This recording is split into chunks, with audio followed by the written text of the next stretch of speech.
له وأشهد أن محمدا عبده ورسوله صلى الله عليه وعلى آله وصحبه ومن تبعهم بإحسان إلى يوم الدين وسلم تسليما كثيرا. اللهم ارزقنا علما نافعا ورزقا طيبا وعملا متقبلا. ثم أما بعد, jamaah sekalian, barakallahu li wa lakum. Kita lanjutkan pembacaan kitab Al-Qaul Mubin fi Akhta'il Musallin, masih dalam bab kesalahan dalam bab sutrah. Iya, betul ya? Sutrah. Yaitu penjelasan di sini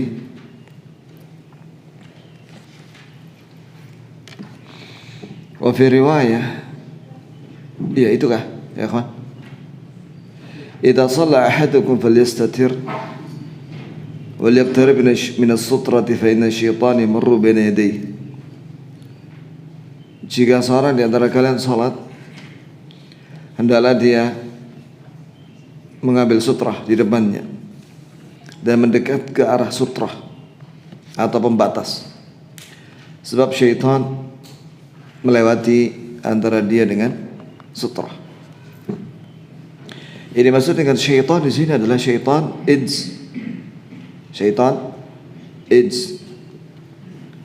Atau dia adalah seorang yang jahil yang diikuti oleh syaitan jin. Hal itu berdasarkan hadis. Iya, bahwasanya Nabi menyebut bahwa orang yang lewat itu adalah syaitan.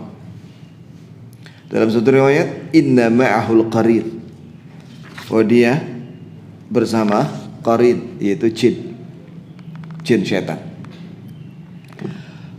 Berkata Imam Asy-Syaukani, ya, tadi hadis sahih, kata penulis buku ini, hafizahullah. Kemudian dibawakan keterangan dari Imam Asy-Syaukani dalam Nailul Awtar. Beliau mengatakan begini, fihi anna ittikhadz sutra wajib. Hadis ini mengandung faedah bahwa salat menghadap sutra hukumnya apa? Wajib. Kenapa? Karena Rasulullah sallallahu alaihi wasallam menyuruh dengan menggunakan kata kerja perintah, wal yaqtarib wal yastatir falyastatir wal yaqtarib. Adalah dia mengambil sutra dan mendekat ke arah sutra. Waqala, dan dia berkata, Imam Asy-Syaukani berkata, wa aktsarul ahadits mustamil 'ala al-amri biha. Kebanyakan hadis-hadis yang berkaitan dengan sutra ini terkandung perintah agar salat menghadap sutra. Wa zahirul amri al-wujub. Sedangkan asal daripada hukum perintah itu adalah hukumnya apa? Wajib. Fa in wajada ma yasrifu hadhil awamir 'anil wujub ila an-nadb fadhak. Jika ada dalil yang membelokkan kata-kata kerja perintah ini dari wajib kepada sunnah, maka boleh. Ya. Tapi wala yasluh lis-sarf. Tapi tidak ada dalil yang membelokkan kepada hukum selain wajib. Qauluhu sallallahu alaihi wasallam, fa innahu la yadurruhu ma marra baina yadayhi. Yani jika seorang, jadi kata Nabi alaihi salatu wasallam, apabila seorang sudah salat menghadap sutrah, maka tidak mengapa ada orang yang lewat di balik sutrah, seperti di balik tiang. Lianna tajannub al-musalli lima yadurruhu fi salatihi yudhibu ba'da ajriha wajib alaih. Sebab seorang yang sedang sholat, dia menjauhi perkara yang membahayakan sholatnya dan perkara yang menghilangkan sebagian daripada pahala sholatnya, hukumnya adalah wajib baginya. Jelas ya ikhwan? Keterangan dari Imam Asy-Syaukani rahimahullah dalam Nailul Awtar.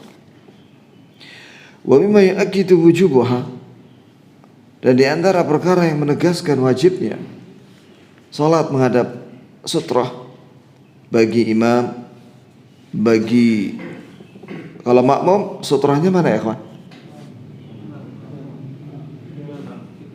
Makmum itu mengikuti sutrahnya imam. Jadi sutrahnya imam itu ya sutrahnya makmum. Begitu pula bagi yang salat sendiri, salat sunnah, salat sendiri, maka hendaklah dia mendekat ke arah sutrah. Di antara perkara yang menguatkan wajibnya salat menghadap sutrah, annaha sababun syar'iyyun bi'adami butlan as-salat.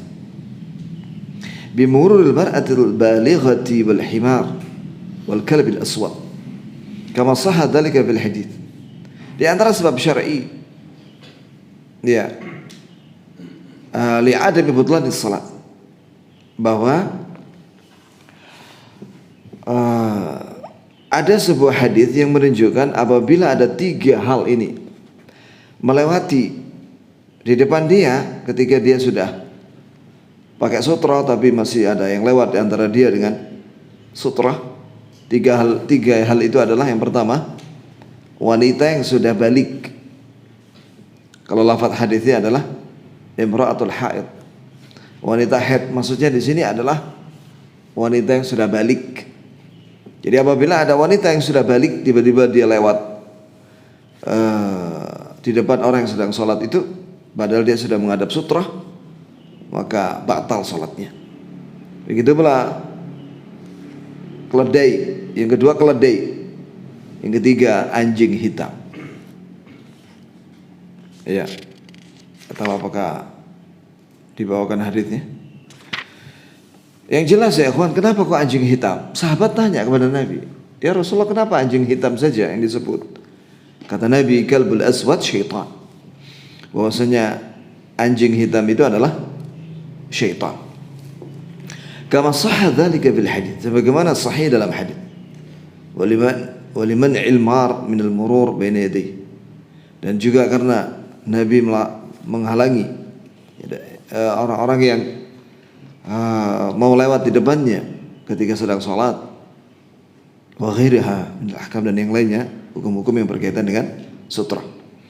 Walihada haris as-salafus salih, oleh karena itu salafus salih, yaitu para sahabat dan generasi setelahnya, mereka haris ala as-sutra fi salatihim, yakni mereka betul-betul menegakkan sutra ini ketika salat.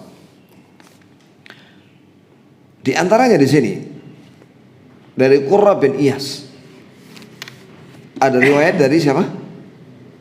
Seorang tabi'i yang bernama Qurrah bin Iyas rahimahullah. Qala, berkata, ra'ani Umar radhiyallahu anhu melihat saya, wa ana usalli baina ustuwanatain. Saya salat, yakni mungkin salat tahiyatul masjid atau qabliyah.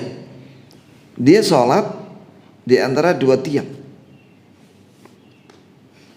Jadi dia tidak mendekat ke arah tiang, tapi salat di antara dua tiang.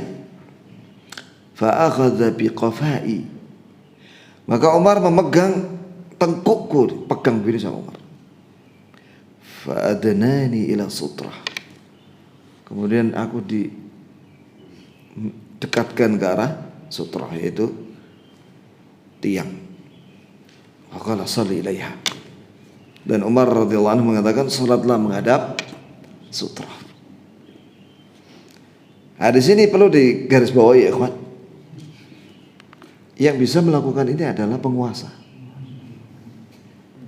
Jadi antum ketika melihat ada orang sholat di antara 2 tiang begini pas hari Jumat gitu ya, misalnya dia masuk terus sholat di tengah-tengah situ,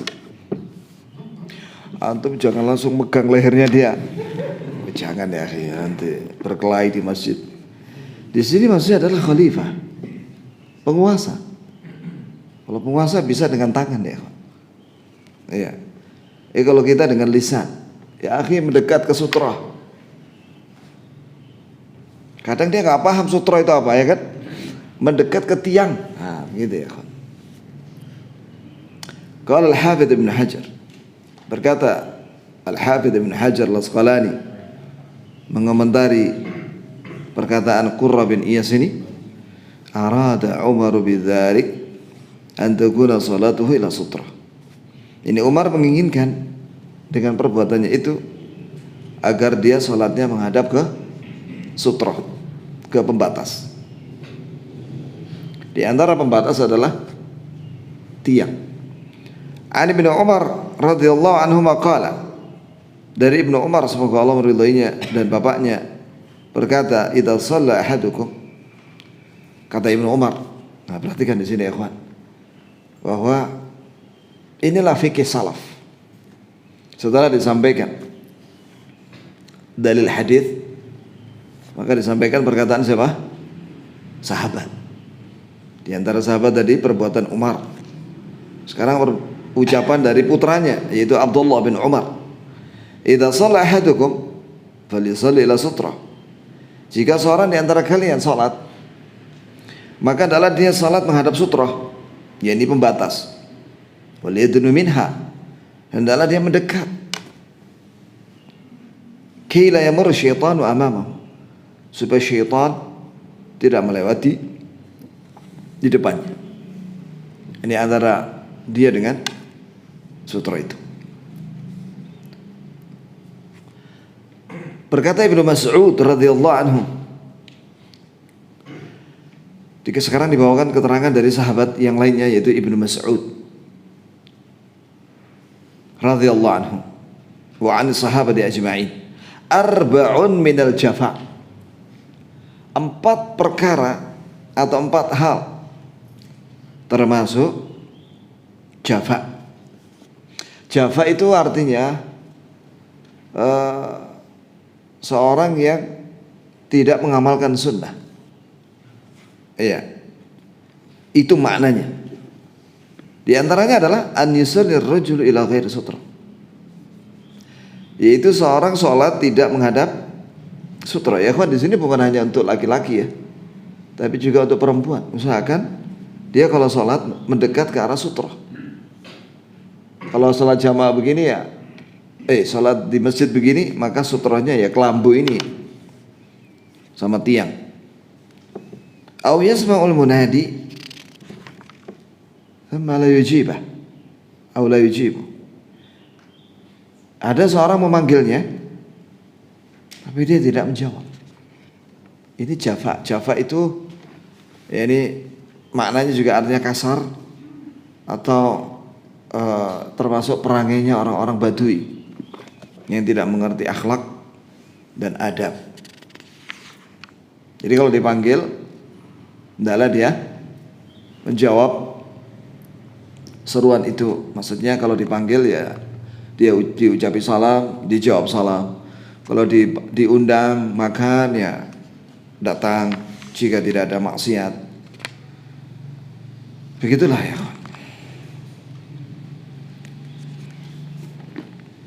Kemudian enggak disebutkan yang kedua dan yang ketiga dan keempat. Fanzur ya akhil qari,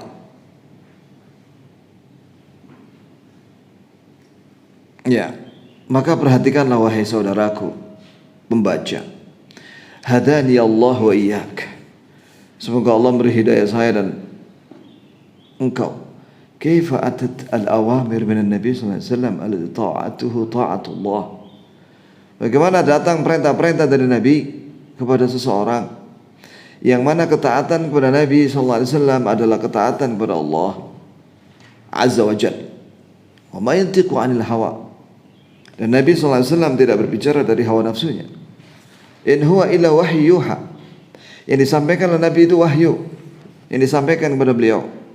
Kaifa amara ashabu, umira ashabu bima umira bih. Perhatikan di sini para sahabat. Ya, bagaimana melaksanakan perintah yang diperintahkan kepadanya. Hatta ina Umar radhiyallahu anhu al-khalifah ar-rasyid alladhi huwa man huwa ya'ti lis-sahabin jil wa yusalli. Tadi ternyata sahabat ya kawan, afwan. Qurra adalah sahabat. Lihat ini Umar radhiyallahu anhu, dia khalifah. Dia memegang kepalanya, tengkuknya seorang yang sedang sholat itu. dan liyudniyahu ila sutra, untuk didekatkan ke mana? Ke sutra. Yusalli ilaiha, agar dia salat menghadap sutra.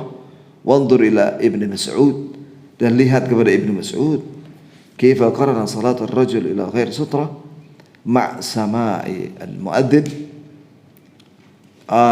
thumma la yajibu as-sahmi. Perhatikan bagaimana Ibnu Mas'ud radhiyallahu anhu mengatakan bahwa orang yang tidak menghadap sutra ketika salat disamakan dengan orang yang tidak menjawab panggilan adzan. Jadi panggilan, termasuk panggilan di situ adalah panggilan adzan, dia enggak mau jawab, itu termasuk akhlak yang buruk. An Anas radhiyallahu anhu qala laqad ra'aitu ashaban nabi sallallahu alaihi wasallam yabtadiruna sawari 'inda al-maghrib hatta yakhruju an-nabi sallallahu alaihi wasallam. Ya. Bahwasanya kata Anas, semoga Allah meridhoinya, aku pernah melihat para sahabat Nabi sallallahu alaihi wasallam, mereka bersegera menuju tiang-tiang di sebelah barat, ya, sampai Nabi sallallahu alaihi wasallam keluar menuju masjid untuk mimpin salat berjamaah. Jadi para sahabat apabila salat, ya ikhwan, mendekat ke arah tiang. Wa fi riwayah kadzalik hum kadzalik yusalluna rak'atain qabla al-maghrib. Dan begitulah yang para sahabat lakukan ketika mereka salat 2 rakaat qabla al-maghrib. Ini maksud dengan salat qabla al-maghrib yaitu antara azan dan qomat. Di sini diambil pelajaran. Yang pertama, bahwa para sahabat itu datangnya itu sebelum adzan. Kemudian mereka menjawab adzan ketika dikumandangkan adzan. Kemudian salat qobliyah maghrib. Ya ikhwah. Begitulah kebiasaan para sahabat, datang sebelum adzan atau pas adzan. Kemudian mereka sholat qobliyah. Di sini juga diambil dalil ada sunnah ghairu muakkadah yang dikerjakan oleh salafus salih, dan itu dianjurkan juga oleh Nabi sallallahu alaihi wasallam. Sallu qabla al-maghrib, sallu qabla al-maghrib, sallu qabla al-maghrib liman syaa'. Salatlah kalian sebelum maghrib, yakni qobliyah maghrib antara adzan dan qomat. Sampai 3 kali Nabi menyuruh itu bagi yang mau.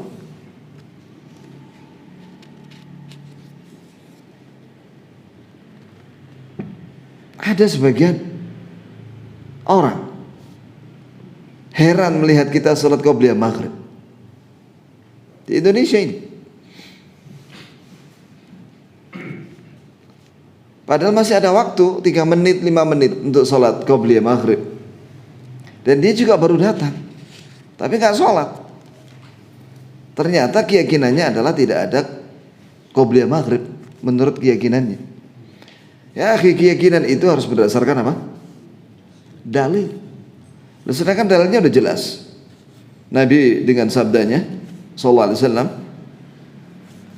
mengatakan sallu qabla maghrib, dan juga ini perkataan dari Anas bin Malik bahwa para sahabat itu salat qobliyah maghrib.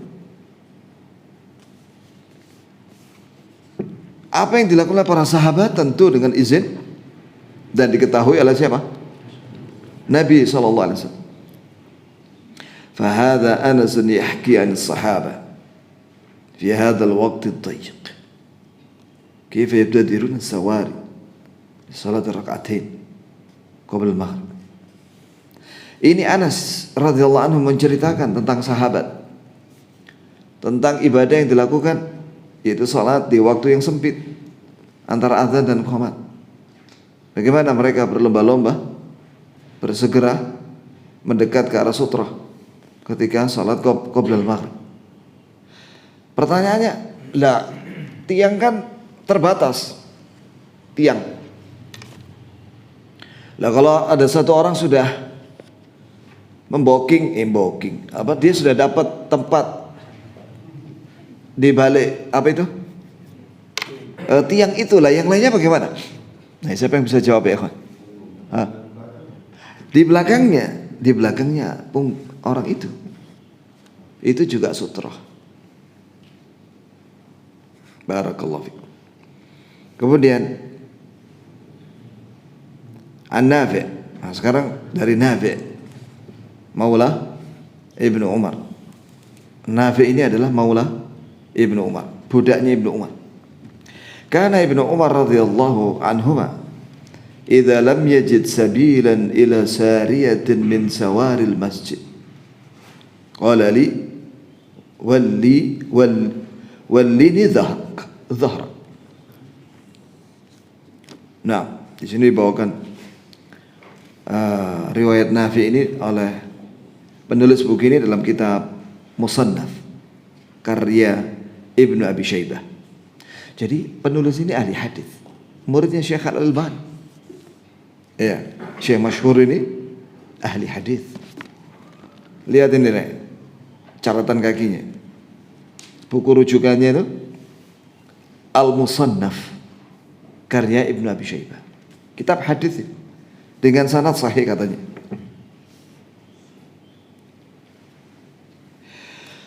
Kata Nafi', budaknya Ibnu Umar. Perhatikan ya, di sini menunjukkan bahwa budak juga diajari Islam. Jadi kita itu hendaklah mengajari keluarga kita. Termasuk kalau punya budak ya diajari juga budak-budak itu. Bagaimana? Bahwa Ibnu Umar, kata Nafi' bahwa Ibnu Umar apabila tidak mendapati tiang dari tiang masjid, maka dia berkata kepadaku, "Wallini dhahrak." Mana punggungmu? Ini dia disuruh menghadap ke arah kiblat. Kemudian Ibnu Umar radhiyallahu anhuma salat di belakang punggungnya Nafi'. Wa anhu aidan qala kana Ibnu Umar la yusalli illa ila sutrah. Perhatikan di sini. Ini diriwayatkan oleh Abdul Razzaq As-San'ani dalam kitabnya Musannaf. Memang sanadnya lemah, terus kata penulis begini, wa yashhad lahu ma qabla. Dan riwayat ini dalam Musannaf ini walaupun sanadnya lemah, tapi dikuatkan oleh riwayat sebelumnya dengan sanad yang sahih sehingga derajatnya menjadi hasan li ghairi. Bahwa Ibnu Umar tidak salat kecuali menghadap ke sutra. Wa kana Salamah ibn al-Aqwa yunsibu ahjaran fil bariyah idza arada yusalli shalla ilaiha. Wasanya Salamah ibn al-Aqwa radhiyallahu anhu meletakkan batu yang besar. Ya lumayan lah, setinggi beginilah. Ya, setinggi pelana kuda gitu. Jika ingin sholat, maka dia sholat ke arah sutra itu.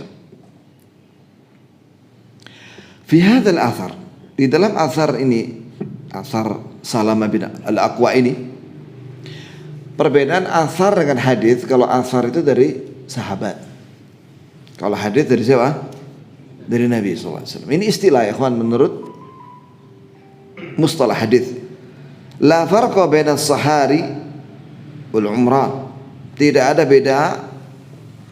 Ini salat menghadap sutra itu baik di lapangan maupun di dalam gedung masjid. Wallahirul ahadits as-sabiqah, sebagaimana zahirnya hadis-hadis yang lewat. Wa fi'lun Nabi sallallahu alaihi wasallam, dan juga perbuatan Nabi sallallahu alaihi wasallam yu'ayyidu dzalik, menguatkan itu, kama nassa alaihi Syaukani, sebagaimana dijelaskan oleh Imam Syaukani. Artinya kalau seorang sholat di lapangan, hendaklah dia meletakkan sesuatu sebagai sutra jika tidak ada punggungnya orang.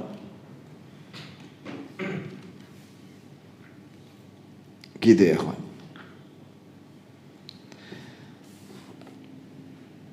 Sholat apa itu? Ya sholat wajib lah. Ya jadikanlah apa tongkat atau apa, tancapkan di situ terus menghadap ke arah tongkat itu sebagai sutra. Kalau nggak ada tongkat, batu. Kalau nggak ada batu, pohon atau tanaman. Ya, kalau musafirin, ya, jika tidak ada musalla ya dia sholat di mana saja, di ruang tunggu juga boleh, dan adalah dia mendekat ke arah sutra. Sutranya bisa tembok, bisa kursi, bisa juga tas kopernya. Qala al-'allama as-Saffarini rahimahullah ta'ala, i'lam annahu yustahabbu salatul musalli ila siratin ittifaq. Berkata As-Saffarini, semoga Allah merahmatinya, ketahuilah bahwa disunnahkan salat, disukai salat menghadap sutra, ittifaq, disepakati. Walau lam yakhsha marra, walaupun dia tidak khawatir ada orang lewat. Khilafan di Malik, berbeda dengan Imam Malik. Kalau Imam Malik mengatakan boleh salatan tidak menghadap sutra apabila aman, gak ada yang lewat. Wa atlaqa fil wadih yajibu min jidarin aw shay syakhs wa 'ard as-sutra a'jabu ila al-Imam Ahmad. Nah, yakni disebutkan dalam kitab Al-Wadih, ya, wajib mendekat ke arah tembok atau sesuatu yang ada di depannya, ya, dan menghadap sutra itu lebih saya sukai, ya, lebih disukai oleh Imam Ahmad. Nah, wal itlaq asah, yakni mutlak, memutlakkan memakai sutra dimanapun, dalam kondisi apapun, itu lebih sahih. Lianna at-ta'lil al-madhkur mujarrad ar-ra'yin, sebab alasan yang disebutkan bahwa apabila tidak ada orang lewat, dengan yakin tidak ada orang lewat, ya, maka tidak apa-apa mengambil sutra, itu hanya penyebutan seperti itu, tapi tidak disebutkan apa? Dalil. Wa hadha la yajuz, tidak boleh yang seperti ini. Wa bi khassa annahu yumkin an yakuna al-mar min al-jins alladhi la yarahu al-insi, karena kemungkinan juga yang lewat itu bukan hanya yang nampak oleh mata yaitu manusia, tapi bisa jadi dia adalah jin, ya. Wa qad ja'a dzalika sharihan, sebagaimana ini disebut oleh Nabi sallallahu alaihi wasallam bahwa dia adalah bersama qarin, yaitu jin. Berkata Ibnu Khuzaimah,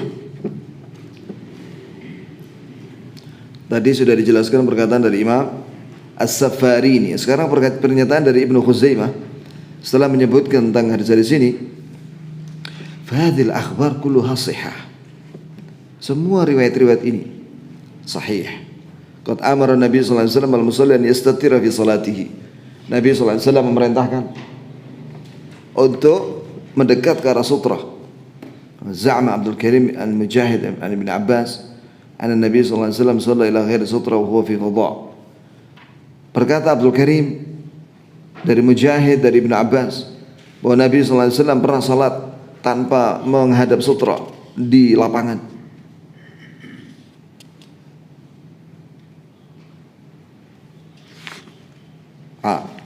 Lianna Arafat lam yakun biha bina ala ahdi Rasulullah sallallahu alaihi wasallam yastatiru bihi Nabi. Wa qad zajara sallallahu alaihi wasallam an yusalli al-musalli illa ila sutra, fa kaifa yaf'alu ma yuzjar anhu. Ya. Penulis yakni Syekh masyhur menukil perkataan dari seorang namanya Abdul Karim, bahwasanya katanya Nabi pernah salat tidak menghadap sutra waktu di lapangan, yaitu di Arafah katanya. Karena tidak ada bangunan sama sekali di zaman Nabi SAW yang di situ Nabi menghadapnya. Bagaimana Nabi SAW mencela orang yang salat tidak menghadap sutra? Maka dijawab oleh penulis, qultu wa adamu wujudil bina la yamna min ittikhadis sutra. Tidak adanya bangunan di lapangan tidak menghalangi untuk mengambil sutra, menghadap ke arah sutra. Waqat tasrih bidzalik. Sebagaimana ada sebuah hadis yang jelas, yaitu hadis Ibnu Abbas radhiyallahu anhuma.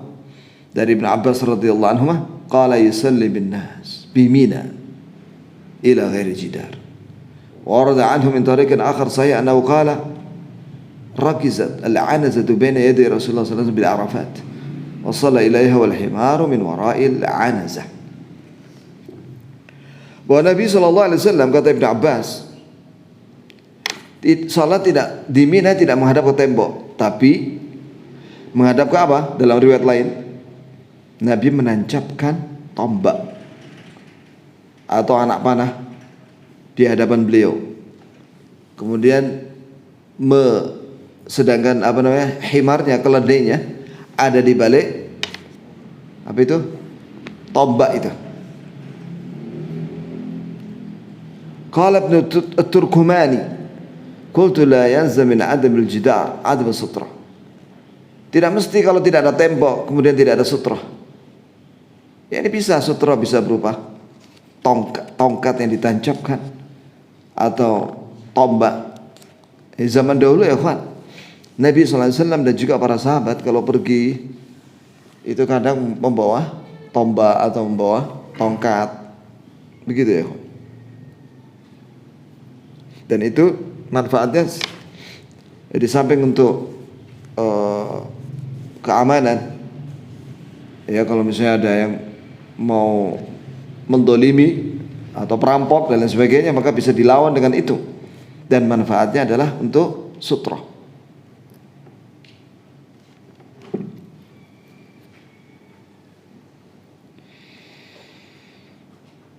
Tabayyana lana biwuduh. Jelas bagi kita sekarang khata' man yusalli wa lam yastatir bi sutratin baina yadayhi. Kesalahan orang yang salat dan dia tidak mendekat ke arah sutra di depannya. Hatta law amina mururun nas. Walaupun aman, tidak ada yang dia merasa aman, tidak ada yang lewat. Atau di lapangan yang luas, tetap harus pakai menghadap sutra. Wala farqa baina Makkah wa ghairiha bi ahkamis sutra 'ala al-itlaq. Dan tidak ada bedanya hukum sutra ini baik di Mekah maupun di luar Mekah. Yang kedua, ini kesimpulan ya ikhwan.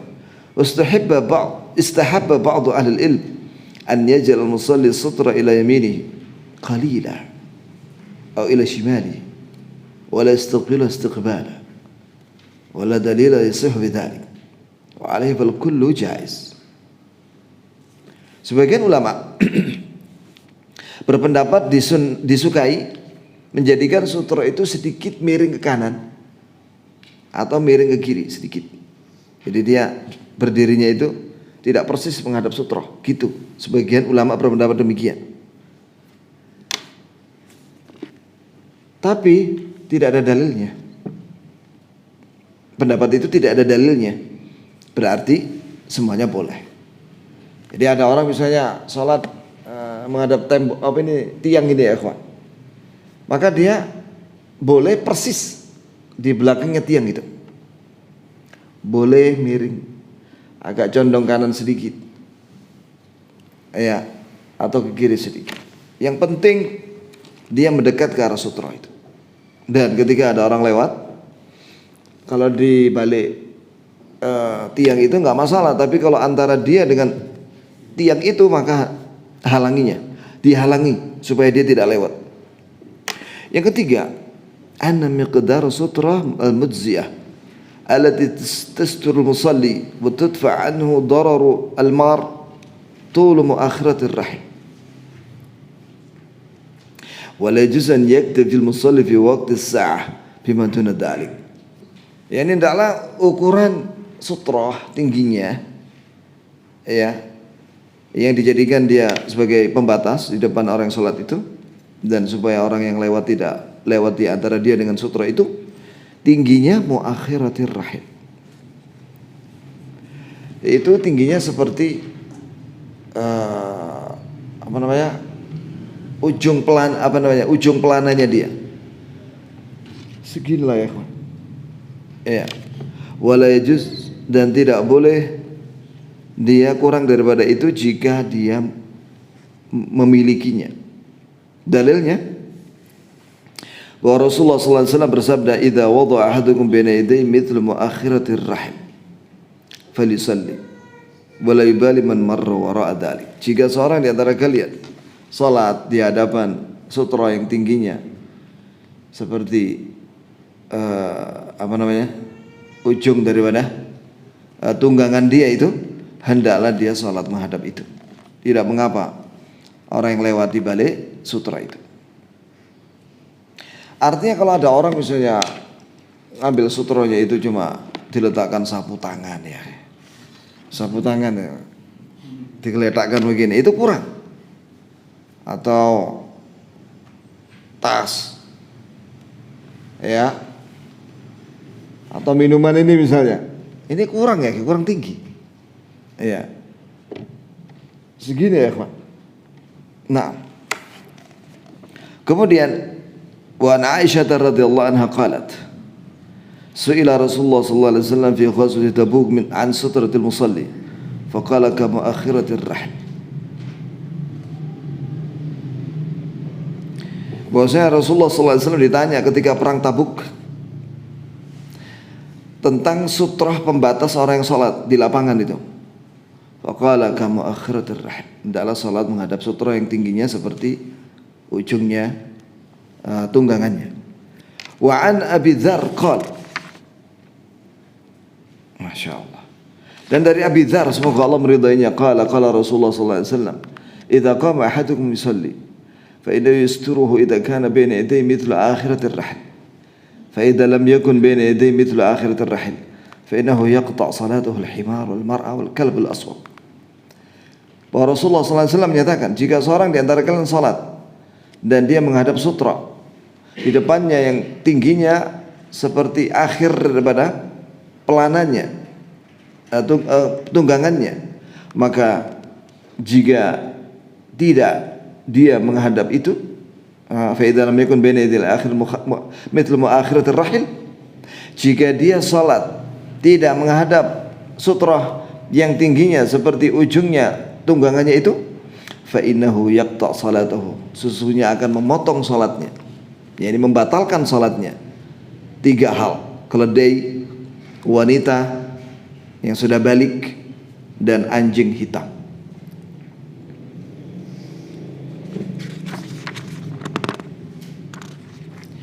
Wa ahlul ilmi yarawna anna ta'khir al-bayan an waqtil hajah la yajuz.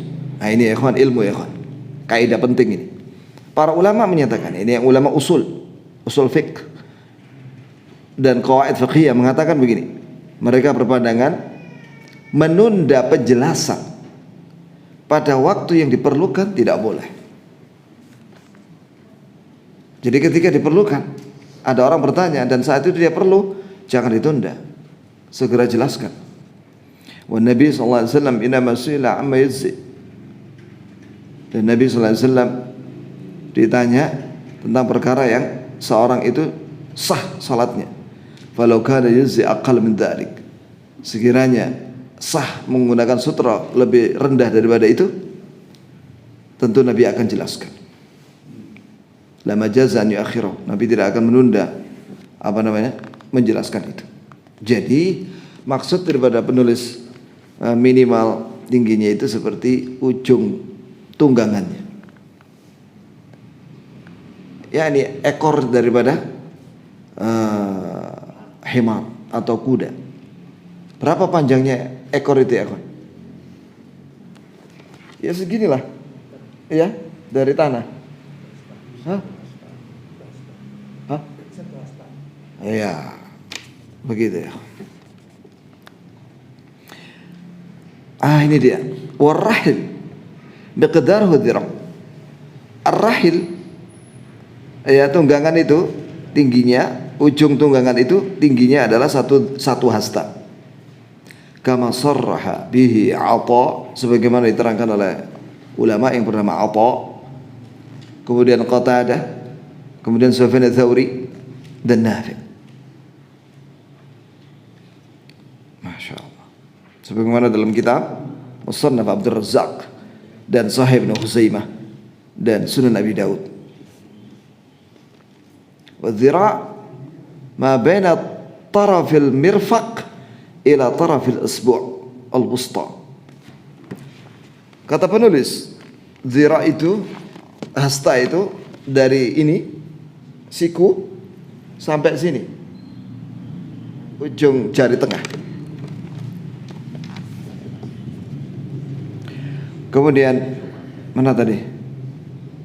Wa yuqaddar bi 46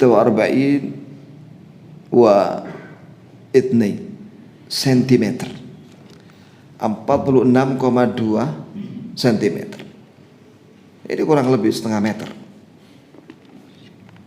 Setengah meter segini ya. Ya. Itulah ukuran sutrah yang minimal. Wa thabata anna Nabi sallallahu alaihi wasallam shalla ila al-'anazah wal-rumh wa nahwihima. Nabi sallallahu alaihi wasallam kadang salat menghadap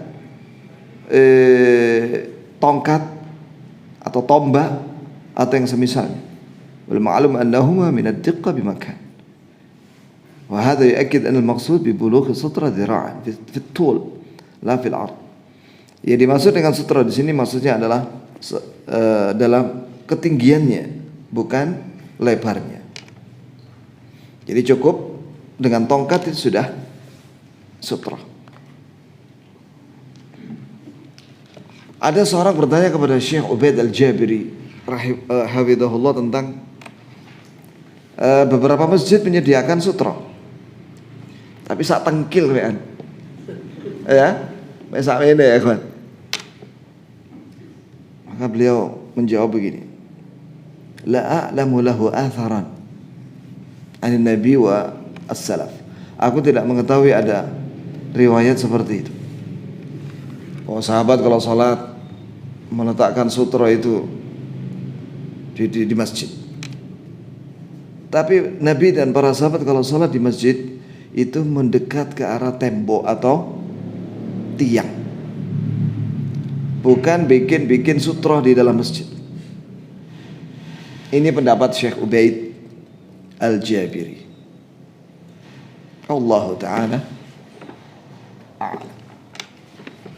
Ya, sampai di sini ya ikhwani, barakallah li wa lakum. Jadi sampai mana tadi? Ukuran sutra adalah 46,2 cm.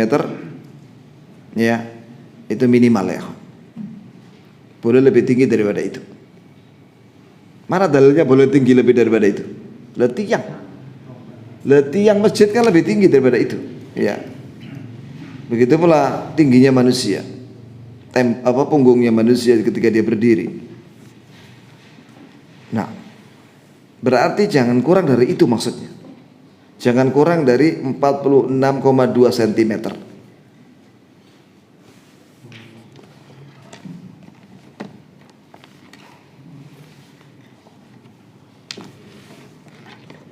Apa ada yang mau bertanya? Kayaknya jelas tadi. Bagaimana hukumnya orang yang menyengaja mengikuti sholat itu dari ruku?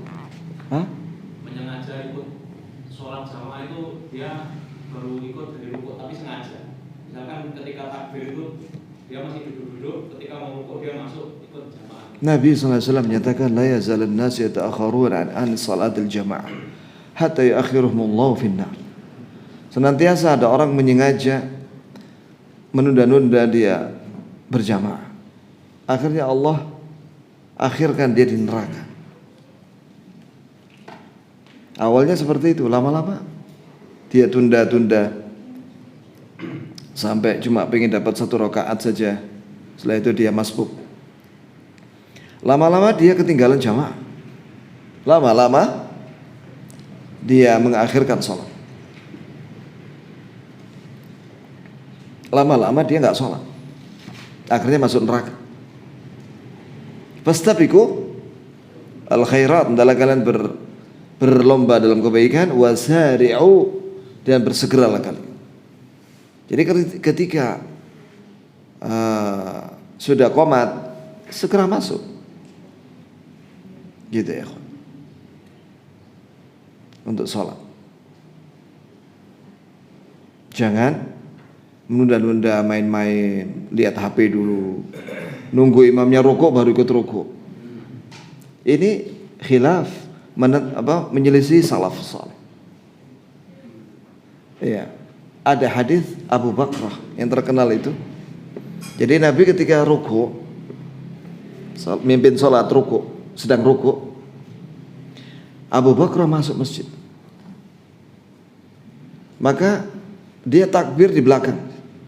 Allahu Akbar. Setelah itu takbir yang kedua rukuk, Allahu Akbar. Setelah itu dia jalan sambil rukuk sampai masuk ke dalam shaf. Nabi tahu. Selesai salat Nabi mengatakan, zadakallahu hirsan wala ta'am. Semoga Allah menambah kepadamu semangat untuk beramal saleh, tapi jangan diulangi lagi seperti itu. Jadi bagaimana? Ketika ada makmum sedang rukuk, ya antum datang masuk ke dalam shaf dulu, baru takbir. Yang pertama ihram, kemudian takbir yang kedua untuk rukuk. Memang kalau Nabi SAW rukuknya itu agak lama ya kan? Rukuknya lama, agak lama. Disebutkan ada bukunya Ahsan. Saya pernah baca itu. Ada riwayat atharnya dari Anas bahwa Nabi itu kalau baca itu 10 kali bacanya. Subhana rabbiyal a'la. 10 kali. Iya. Dengan tenang. Jadi insya Allah dapat rukuknya imam. Ada beberapa masjid, ya kita baru baca Al-Fatihah salat asar atau salat duhur, dia udah rukuk ya. Kita mau rukuk, dia udah berdiri. Ya Allah, ini gimana salatnya? Kecepatan. Yang tenanglah sholat. Jadi antum kalau mau sholat ya kan di luar di luar tempat wilayah antum lihat-lihat kira-kira siapa itu imamnya nanti. Antum bisa menduga kan. Sekarang kan masjid kan sudah jadi miliknya ormas, ya kan? Antum tahu kan? Nah, sudah. Cari yang tenang. Itu. Ada lagi?